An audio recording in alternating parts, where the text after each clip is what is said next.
जय श्री कृष्ण। राधे राधे। आज मैं आपको बताऊंगा कि महाभारत की वो कौन सी घटनाएं हैं जिससे हम कह सकते हैं कि पांडवों की सेना कौरव सेना से ज़्यादा मजबूत थी। नंबर 1, महादेव शंकर के वरदान से अम्बा ने शिखंडी के रूप में भीष्म को मारने के लिए ही राजा द्रौपद के यहाँ जन्म लिया था।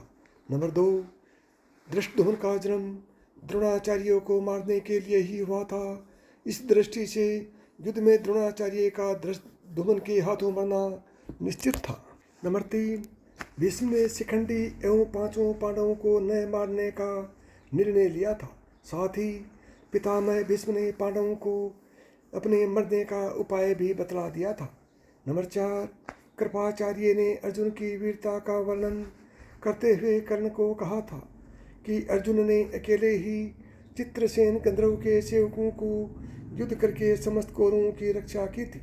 अर्जुन ने अकेले ही अग्निदेव को तृप्त किया था।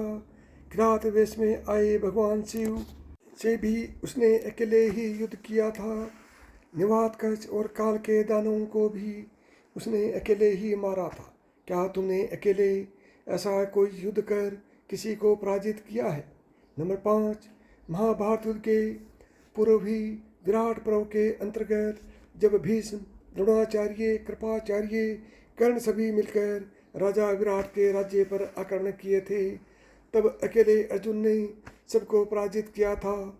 इस युद्ध में वह अकेले नहीं है बल्कि उसके साथ 7 अक्षौहिणी सेना भी है। नंबर 6, युद्ध के पूर्व श्री कृष्ण के कहने पर अर्जुन ने दुर्गा देवी की स्तुति की थी।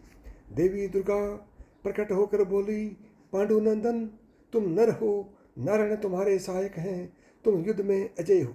नंबर 7, युद्ध प्रारंभ होने के पहले जब राजा युधिष्ठिर पांडवों सहित पितामह भीष्म, गुरु द्रोणाचार्य, कृपाचार्य एवं शल्य के आशीर्वाद मांगने गए तो चारों ने उन्हें विजयी होने का आशीर्वाद दिया। नंबर 8, युद्ध शुरू होने के कुछ पहले ही धृतराष्ट्र का पुत्र युद्ध पांडव पक्ष में मिल गया था।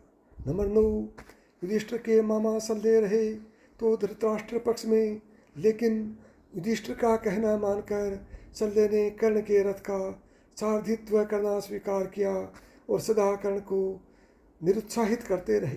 नंबर 10, जब दुर्योधन ने यह जानना चाहा था कि कौन कितने दिन में पांडव सेना का संहार कर सकता है तो भीष्म ने कहा था 1 महीने में, द्रोणाचार्य ने कहा था 1 महीने में, कृपाचार्य ने कहा था 2 महीने में, अश्वत्थामा ने कहा था 10 दिन में तथा कर्ण ने कहा था 5 दिन में सारी सेना का संहार कर सकता हूँ। इसी प्रकार जब युधिष्ठिर ने अर्जुन से पूछा था, जब अर्जुन ने कहा था श्री कृष्ण की सहायता से मैं अकेला ही केवल एक रथ पर चढ़कर क्षण भर में देवताओं सहित तीनों लोकों के सभी जीवों का प्रलय कर सकता हूँ, भगवान शंकर द्वारा दिया गया पाशुपतास्त्र मेरे पास है। भगवान शंकर प्रलय काल में संपूर्ण जीवों का संहार करने के लिए इसी अस्त्र का प्रयोग करते हैं। इसे मेरे सिवा न तो भीष्म जानते हैं और न ही द्रोणाचार्य, कृपाचार्य, अश्वत्थामा और कर्ण।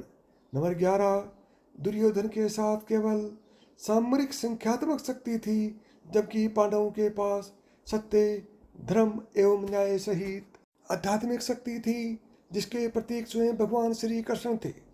उपयुक्त कारणों से ही पांडव पक्ष की विजय हुई थी।